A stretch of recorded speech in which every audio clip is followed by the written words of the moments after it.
आज हम स्टार्ट कर रहे हैं केल्टन बॉन्ड का chapter number 1 spinal movement. Orthopaedic manual therapist evaluate करता है और ट्रीट करता है ऑर्थोपेडिक डिसऑर्डर्स ऑफ स्पाइन को बहुत जनरल और स्पेसिफिक मूवमेंट के साथ।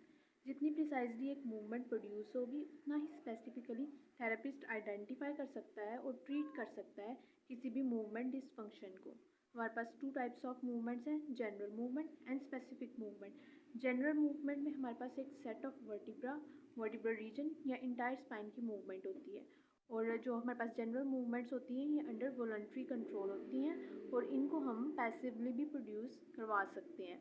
स्पेसिफिक मूवमेंट हमारे पास स्पाइन की आइसोलेटेड मूवमेंट है किसी भी वन इंटरवर्टिब्रल सेगमेंट की। इसकी वजह से जो स्पेसिफिक मूवमेंट है स्पाइन की, इनको हम सेगमेंटल मूवमेंट्स भी कहते हैं। आइसोलेटेड मूवमेंट किसी भी इंडिविजुअल मोबाइल सेगमेंट की, ये अंडर वॉलंटरी कंट्रोल नहीं होती, इसको हम पैसिवली प्रोड्यूस करते हैं और ये एक्टिवली यानी वॉलंटरली प्रोड्यूस नहीं हो सकती।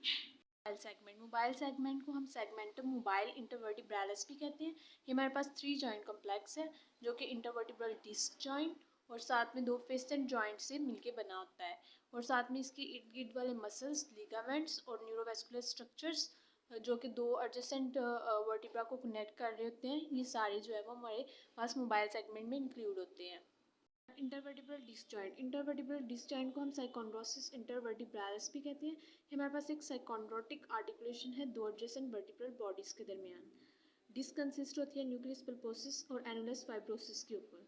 फॉर एग्जांपल ये हमारे पास एक डिस्क है, ये हमारे पास एनुलस फाइब्रोसिस है और ये अंदर हमारे पास न्यूक्लियस पल्पोसिस है। न्यूक्लियस पल्पोसिस की टेंडेंसी होती है कि ये एक्सपैंड होता है, और जो एनुलस फाइब्रोसिस है उसने न्यूक्लियस को इन्वाल्व किया होता है।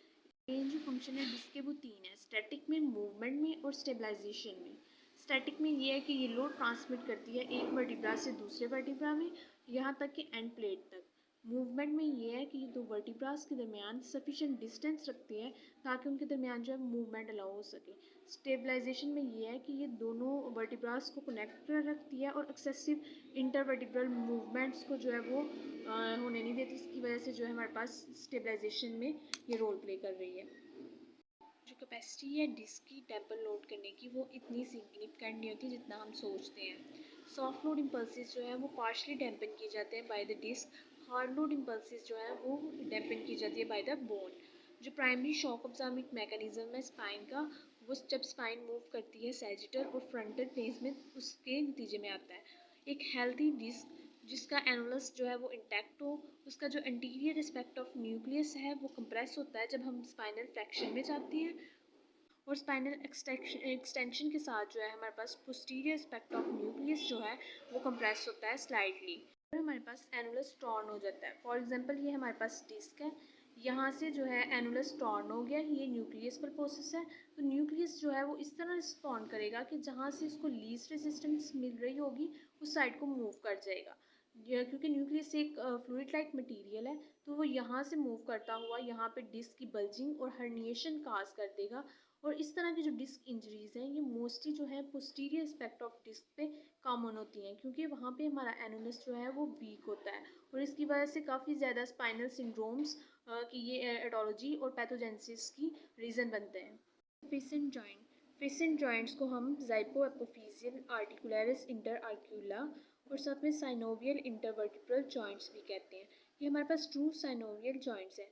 स्पेशियल ओरिएंटेशन, स्पेशियल ओरिएंटेशन से मुराद ये है कि हमारी जो नेचुरल एबिलिटी है to maintain our orientation of our body, that is spatial orientation. यहाँ पे बात हो रही है फेसेंट आर्टिकुलर सर्फेसिस की स्पेशियल ओरिएंटेशन के बारे में। यहाँ पे कह रहे हैं कि फेसेंट आर्टिकुलर सर्फेसिस की जो स्पेशियल ओरिएंटेशन है वो इन्फ्लुएंस होती है by the direction of movement available in each mobile segment, यानी हर मोबाइल सेगमेंट में जितनी हमारे पास मूवमेंट की डायरेक्शन अवेलेबल होगी उससे हमारे पास स्पेशियल ओरिएंटेशन अफेक्ट होगी। और साथ में जो फेसेंट जॉइंट्स की स्पेशियल ओरिएंटेशन है वो इस तरह भी है कि ये लिमिट करती है स्पाइनल मूवमेंट्स को कुछ डायरेक्शंस में। सर्वाइकल, थोरेसिक और साथ में जो लोअर लंबर रीजन है वहाँ पे हमारे पास फेसेंट जॉइंट जो है सम लोड बेयरिंग सपोर्ट भी प्रोवाइड कर रहे होते हैं। मैनुअल थेरेपिस्ट को फेसेंट जॉइंट सर्फेसिस की ओरिएंटेशन का पता होना चाहिए ताकि वो जो है सेफली और इफ़ेक्टिवली जो है हमारे पास पैसिव स्पाइनल मूवमेंट्स को अप्लाई कर सके। जो करेक्टरिस्टिक ओरिएंटेशन है फेसेंट जॉइंट्स की वेरियस स्पाइनल रीजन में उसकी सारी जो डिटेल है वो हम नेक्स्ट जो पोर्शन है टेक्निक सेक्शन इस बुक का उसमें डिस्कस करेंगे। Spinal range of movement, spine के मोबाइल सेगमेंट की जो मूवमेंट है जो रेंज ऑफ मोशन है वो लिमिट होती है आइदर बाय द फेसेंट्स या फिर इंटरवर्टिब्रल डिस्क जॉइंट्स के साथ, और साथ ही साथ ये भी डिपेंड कर रहा होता है कि हमारे पास मूवमेंट की डायरेक्शन क्या है। उस लिहाज से भी हमारे पास जो है वो मोबाइल सेगमेंट की मूवमेंट जो है वो लिमिट हो सकती है। जितने डिस्क अपने डायमीटर के रिलेशन में होगी यानी अपनी पोजीशन पे होगी उतनी ही इंटरवर्टिब्रल मोबाइल सेगमेंट की मूवमेंट जो है वो पॉसिबल होगी। फॉर एग्जांपल ये हमारे पास दो वर्टिब्रास हैं और ये अंदर हमारे पास डिस्क है। ये डिस्क अगर अपनी पोजीशन से बल्ज या हर्निएट या मिसप्लेस हो जाती है तो इसके साथ वजह से हमारे पास मोबाइल सेगमेंट की जो रेंज ऑफ मोशन है या मोबिलिटी है वो भी लिमिटेड हो जाएगी। फ्लेक्सिबिलिटी इन्फ्लुएंस होती है बाय द पर्सनस एज कि पर्सन की क्या एज है और स्पाइन के इर्द गिर्द की टिश्यूज़ की क्या कंडीशन है, क्या हेल्थ है, फिजिकल कंडीशनिंग क्या है पर्सन की, हेरिडिटी फैक्टर्स पे भी, और साथ साथ फंक्शनल एनाटॉमी क्या है स्पाइन की उसके ऊपर भी स्पाइनल फ्लेक्सिबिलिटी जो है वो डिपेंड कर रही है। नेक्स्ट उन्होंने हमें बताया हुआ है कि स्पाइन जब फ्लेक्शन में होगी या एक्सटेंशन में होगी तो हमारे स्पाइनल कर्व्स या एंडिंग्स किस फॉर्म में प्रेजेंट होंगी। यहाँ पे उन्होंने डायग्राम में भी दिखाया हुआ है। ये हमारे पास स्पाइन की जो है वो न्यूट्रल पोजीशन है, ये स्पाइन की हमारे पास मैक्सिमम फ्लेक्शन पोजीशन है और ये स्पाइन की मैक्सिमम एक्सटेंशन पोजीशन है।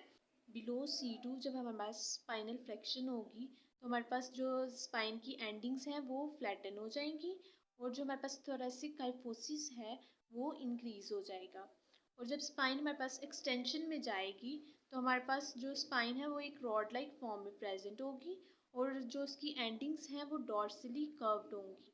इस पैराग्राफ में उन्होंने यही चीज़ एक्सप्लेन की हुई है। स्पाइनल कर्वेचर जो है वो डिपेंड करता है कि पर्सन की इंडिविजुअल डिस्क और वर्टिब्रल बॉडीज़ की क्या शेप है उसके ऊपर डिपेंड कर रहा होगा कि पर्सन का स्पाइनल कर्वेचर किस तरह का होगा।